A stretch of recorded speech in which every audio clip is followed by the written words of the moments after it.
what's going on, guys? My name's Matt, and I make videos and post them on YouTube sometimes, like whenever I do it, pretty much. Today is Saturday, and I have a special surprise for you. I'm going to tell you at the end of the video, but I'm only going to tell you at the end of the video. And it might not be the very end, so you can't just skip to the end. It's going to be at the end, but it's not the very end. Who knows when it will be? Who knows? Anyways, sorry about that. I'm in a weird mood. I find I'm getting into a weird mood a lot more recently. But,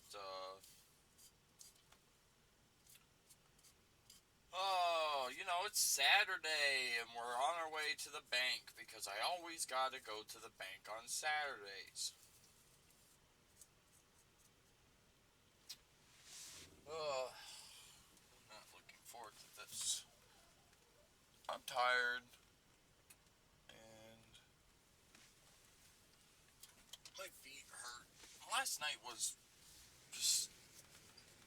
So what I find myself doing is I find myself, dreading something about work, which is funny because it happens no matter where I work.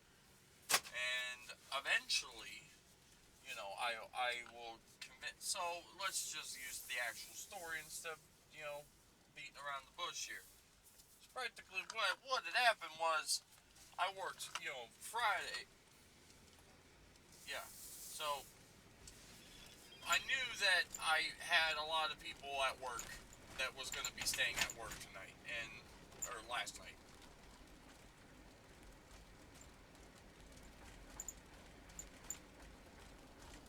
What? No.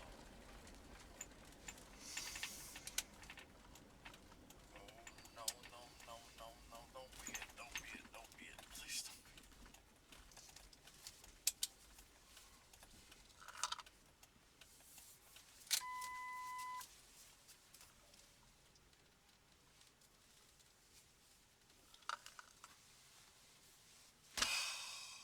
Damn it.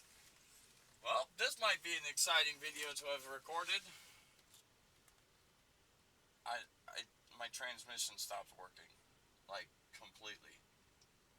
I felt it already has issues. I try not to talk about it because I feel like at 95% of my videos I talk about how shitty my truck is. I don't want to stop complaining about it, but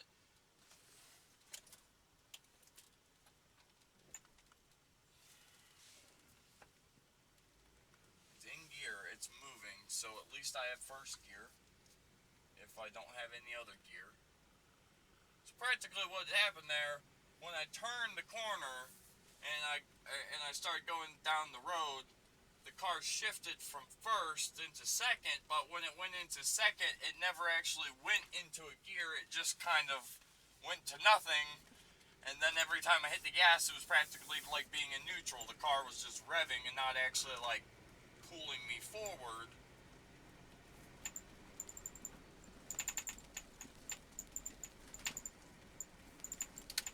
It's still doing it. I don't know.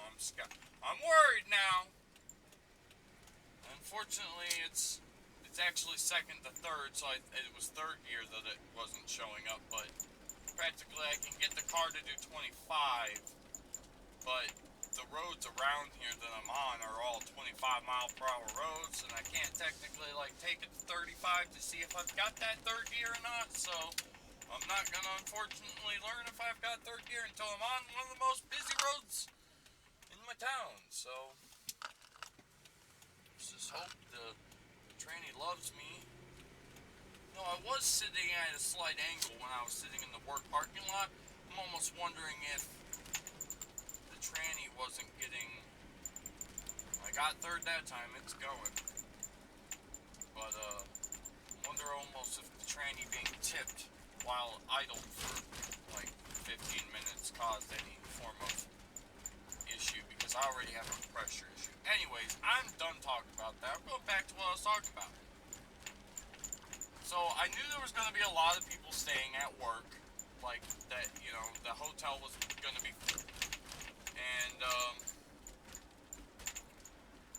there were 2 wedding parties that were going to be in-house, And when you have a whole lot of drunk people in one hotel, you're guaranteed to have one of them that's going to be an asshole. And I kind of just, before I got to work, I just let everything in my life going on at the moment, and like everything from knowing about what I was about to walk into at work, I just kind of let it all like boil up inside of me, and I ended up like making myself grumpy. And then I kept, saying the whole night that before I left work for work, I kept saying the whole night, like, that I'm gonna have like a shitty night, and that, people are gonna be assholes, and I'm gonna, it's gonna be bad, and I was just really not looking forward to last night because of the fact that, like I said, I practically had just, because of my grumpy mood, I convinced myself that it was inevitably going to be a bad night. So practically, I was making it a bad night before I'd even gotten there, just because I was determined that it was going to be a bad night. And I got to work. It really wasn't bad at first. Like I never really had many problems with like when I first got to work, but there were still assholes. I did unfortunately have to argue with somebody, which, I'm not really supposed to. So, like, if I'm to do that, like, it's usually for a reason. And, it's just a point where, ended up actually really not having a bad night. It was just like I said, my preemptive me had convinced myself it was to be a bad night, and it wasn't. And so it was just kind of like, see, Matt, like, just because it was, yes, I unfortunately did have to yell at somebody, but I mean, like, there was enough, I guess, quote unquote, good that happened throughout the night that I would have considered last night an actual good night versus, um, you know, what it could have been, I guess. And, so, I just need to get into this ability of, like, trying not to, like, preemptively grumpify myself over something that I don't have any control over. Like, I used to do this at other jobs. Like, for instance, the easiest one to use was my fast forming job when I worked in the plastic company. Just because, you have a schedule of jobs that have to be run, and when you've worked there for, fucking 8 years like I did, you you're so a key part of this company that you pay attention to the schedule. You're paying attention to what jobs we have done, what's being started, who's running what, because eventually you're going to finish running a job, and the next job available that comes up that, like, is the job that you're going to have to run because it's the next available and your machine's now free, is going to be some job that you don't want to fucking do. And I hated it, so I always watched that shit because I'd always end up getting the jobs that I didn't want to fucking do. And, obviously these are not like a hotel where it's one night that I have to suffer through dealing with assholes. It's, it's a job that's going to take, a minimum of 3 to, 10 days to run the job. And I'm going to be the head guy running that job for that entire time. So, it's just the fact of, like, for those 3 to 10 days, whatever amount of time that it was that I had to run whatever jobs that I didn't want to run, I obviously was pretty grumpy because of the fact that I was, like, angry that I was doing the stuff that I didn't want to do. And, but at the same time, it was just like that. I was then all grumpy all fucking day due to the fact that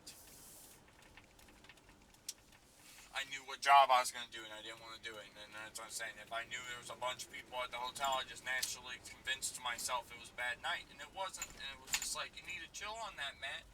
I said, there was a lot of other stuff that tallied into what upsetted me last night prior to work. But the main thing was mainly the work and knowing that there was going to be a lot of people there.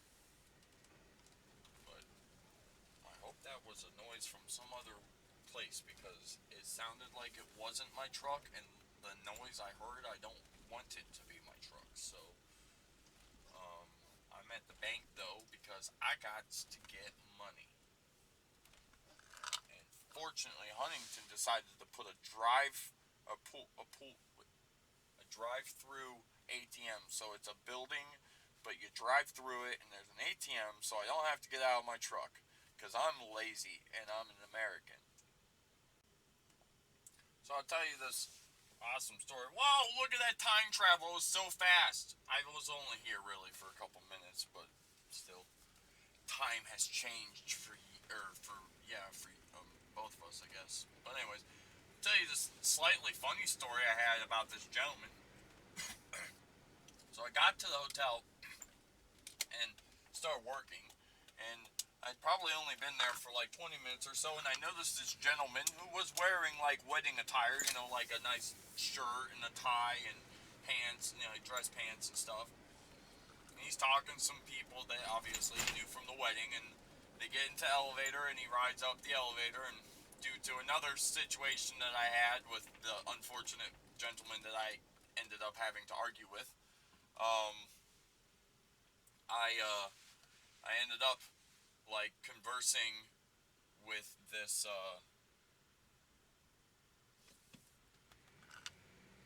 or I ended up noticing this man get off the elevator at a certain floor, and so I watch him, and he gets off the elevator, and uh, he walks to the end of the hallway, and then I see him go into the stairwell, and I'm just kind of like, oh, okay, I'm not really sure what he's doing. Maybe got off on the wrong floor. And he walks all the way down, and then he gets down to the bottom floor, and then he walks all the way down the first floor, back into the main lobby, and gets back on the elevator, and then goes back up, and he gets off on the third floor again, and I'm just like, what's this drunk guy doing, dude? Like, I thought he was just making laps, you know. If people, like, you can't just go, like, for instance, if, I couldn't just drive to some random hotel and start walking around the building without somebody being like, excuse me, sir, like, can I help you? Because, like, I can't let random people walk around the building. Like, if you're not paying money to be here, you can't fucking be here. That's kind of like the thing, And, but like I said, this gentleman's wearing dress attire, so I assumed he was a guest at the hotel, and I just let it go. Well, I mean, we're talking hours went by, and he kept doing the same thing over and over and over, and I was mind blown because I mean, he was drunk. He could barely walk. He was stumbling so bad, and he was talking to himself in the elevator, and you could tell he was slurring his words while he was like yelling at himself in the elevator. And I'd say like probably second to last time he went up the elevator before I eventually said something, I heard him yelling, and I didn't know who he was yelling at. I thought actually he was talking to somebody, but I think he was talking to himself. But he was like, I'm getting really sick and tired of your shit, dude. You need to figure this out. And then when the elevator door shut, and I was just kind of like, this is so strange. Like, this whole situation is just very odd. And so eventually so I see him do the whole thing again, where he gets on the elevator and does the whole process all over again. And so finally, when he comes down and he gets down to the lobby for what would have been the third time, then I finally look at him. I'm like, hey man, are you all right?